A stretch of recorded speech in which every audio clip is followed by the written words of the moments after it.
आप सभी लोगों का स्वागत है। मेरा नाम है यशदीप मलिक। अक्टूबर में वीज़ा में काफ़ी सारी एक्टिविटीज़ अभी सुनने को मिल रही हैं। मैं इस वीडियो में आपको बताने वाला हूं कि ऐसे कौन से नए देश हैं जहां के रिसेंटली वीज़ा ऑपरेशन शुरू हुए हैं।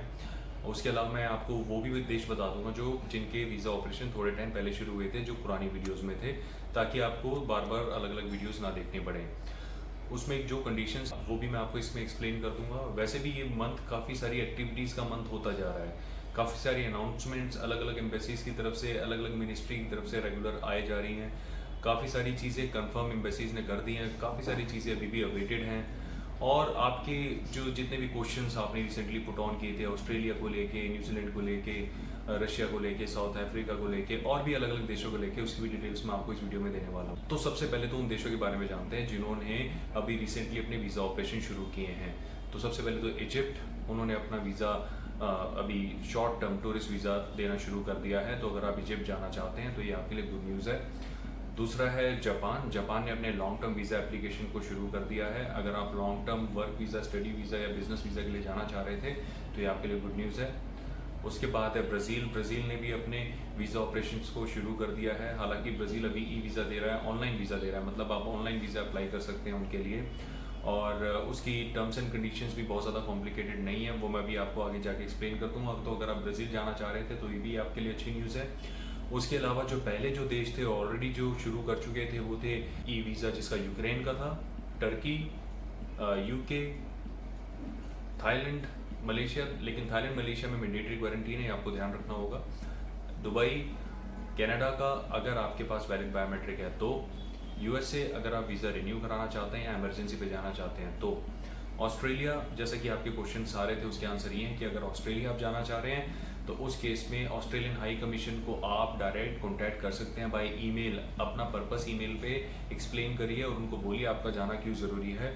अगर वो इस चीज़ को अप्रूव करते हैं तो आप फिर एलिजिबल हो जाते हैं उनके इस वीज़ा के लिए, एक तरह से स्पेशल कैटेगरी जो उन्होंने बनाई गई है। लेकिन अगर आप रेगुलर वीज़ा विंडो की बात करें तो अभी आपको थोड़ा सा वेट करना पड़ेगा, ऑस्ट्रेलिया के लिए भी और न्यूजीलैंड के लिए भी।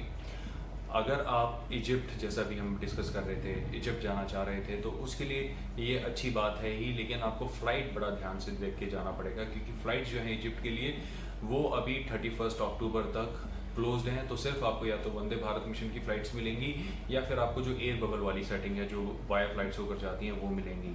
तो आप उसको अपने स्केड्यूल में किसी भी ऑनलाइन एजेंसी से ये चेक करवा सकते हैं, कोई कॉम्प्लिकेटेड चीज़ नहीं है। हो सकता है जब तक आप ये वीडियो देखें इसमें चेंजेस भी आ जाएँ, क्योंकि ये काफ़ी वर्सटाइल है। ट्रैवल ट्रेड काफ़ी वर्सटाइल ट्रेड होता है, काफ़ी सेंसिटिव है। इसमें छोटी छोटी चीज़ों की अनाउंसमेंट कई बार नहीं भी होती है और उनके डायरेक्ट इम्प्लीमेंटेशन हो जाते हैं। अब आपके काफ़ी सारे क्वेश्चंस रशिया को लेकर आ रहे थे। रशिया ने अभी एज सच कोई अनाउंसमेंट नहीं करी है, लेकिन काफ़ी जल्दी उम्मीद की जा रही है रशिया की भी, क्योंकि जापान से तो बिल्कुल उम्मीद नहीं की जा रही थी कि जापान इतनी जल्दी अपनी वीज़ा ऑपरेशंस को शुरू करेगा।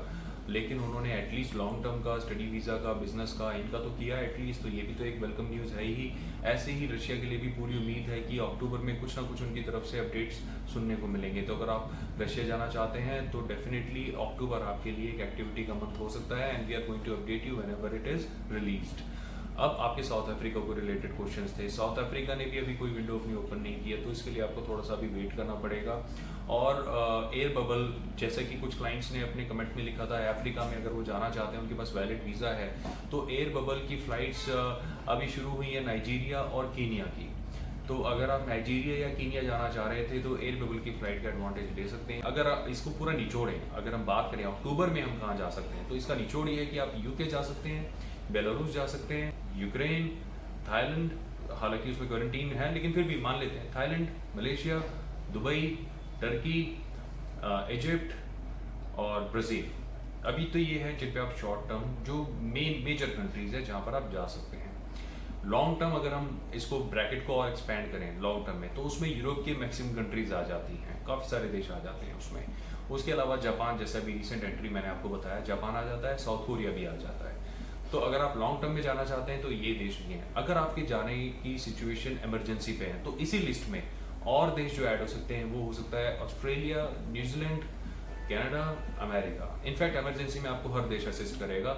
All you need to do is contact the respective embassy. अगर आप अपना वीज़ा रिन्यू कराना चाहते हैं, वीज़ा आपका रिसेंटली लॉकडाउन में एक्सपायर हो गया, तो ये फैसिलिटी भी सारी कंट्रीज दे रही हैं। काफ़ी सारी कंट्रीज़ वीज़ा को रिन्यू करके भी दे रही हैं, और काफ़ी सारे कंट्रीज़ आपको ये भी बोल सकते हैं कि आप एक फ्रेश एप्लीकेशन फाइल करें। जैसे शेंगन की कंट्रीज़ बोल सकते हैं आप फ्रेश एप्लीकेशन फाइल करें, और यूएस आपका वीज़ा सिंपली रिन्यू करके दे देगा। अगर आपके पास वैलिड यूएस वीज़ा है तो कैन प्लस वीज़ा की फैसिलिटीज़ भी इस वक्त अवेलेबल हैं, आप उसको भी इन्वॉल्व कर सकते हैं। कनाडा के लिए अगर आपकी वैलिड बायोमेट्रिक हैं तो आप एक फ्रेश एप्लीकेशन नहीं डाल सकते, लेकिन वैलिड बायोमेट्रिक वाली एप्लीकेशन डाल सकते हैं जो ऑनलाइन आईआरसीसी की वेबसाइट पर अभी भी एक्सेप्ट हो रही हैं। चाइना को लेके भी आपके रेगुलर क्वेश्चंस हैं, तो चाइना ने अभी तक अपनी कोई वीज़ा विंडो इंडियन सिटीजन्स के लिए ओपन नहीं की है। उसके काफ़ी सारे रीजंस भी हो सकते हैं, क्योंकि इंडिया में काफ़ी हाई इन्फेक्शन रेट है, तो so they are not taking risk, क्योंकि वहाँ से ही शुरुआत हुई थी, तो इसलिए they might be taking a little, they are being a little cautious. और ऊपर से इंडियन और चाइनीज़ गवर्नमेंट के इस वक्त टर्म्स काफ़ी अच्छे नहीं हैं, तो हो सकता है उसकी वजह से भी डिले हो। अफवाहें भी है मार्केट में, जिससे आपको बच के रहना होगा। मोस्ट रिसेंटली एक ईमेल हमारे पास आया था, उनमें उन्होंने किसी मैक्सिको के वीज़ा को उसमें अटैच किया हुआ था, एंड ही वाज सेइंग कि मैं 50,000 इस वीज़ा के पे कर चुका हूँ, 1.5 लाख की डील थी, मुझे 1 लाख रुपए और पे करने हैं, let me know if it is genuine और नॉट। देखिए, पहली बात तो यही सर्विसेज हम लोग करते ही नहीं हैं, राइट। दूसरा, मैं आपको बताना चाहता हूँ, मैक्सिको की शॉर्ट टर्म वीज़ा विंडो भी ओपन ही नहीं हुई है, तो जब भी आप किसी भी ऐसे पेमेंट दे रहे हैं, खासतौर से इतना हेफ्टी अमाउंट, क्योंकि इतनी तो वीज़ा फीस है ही नहीं, अगर इतना बड़ा अमाउंट आप दे रहे हैं तो आपको थोड़ा सा क्रॉस चेक करना आपकी भी ड्यूटी बनती है। आप ऑनलाइन अगर क्रॉस चेक करेंगे तो उसमें आपको पता चल जाएगा, नहीं तो सिंपली आप इस चैनल पर, स्टारफिश के चैनल पर भी अगर आपसे ये वीडियोस चेकआउट करेंगे तो उससे भी आपको डिटेल्स मिल जाएगी। प्रॉब्लम में फंसने से पहले आप हमेशा क्रॉस चेक करें, मेरी आपको यही राय रहेगी। तो I am very much sure ये वीडियो आपके लिए काफ़ी इंसाइटफुल रही होगी, और काफ़ी सारे क्वेश्चंस के आंसर्स आपको मिल गए होंगे। इसके अलावा भी अगर आपके कोई कंसर्न है उसको कमेंट कर दीजिए, definitely in near future, definitely in coming days उसके भी आंसर्स हम लोग अपलोड कर देंगे। तो अपना ध्यान रखिए, have a nice day, bye bye.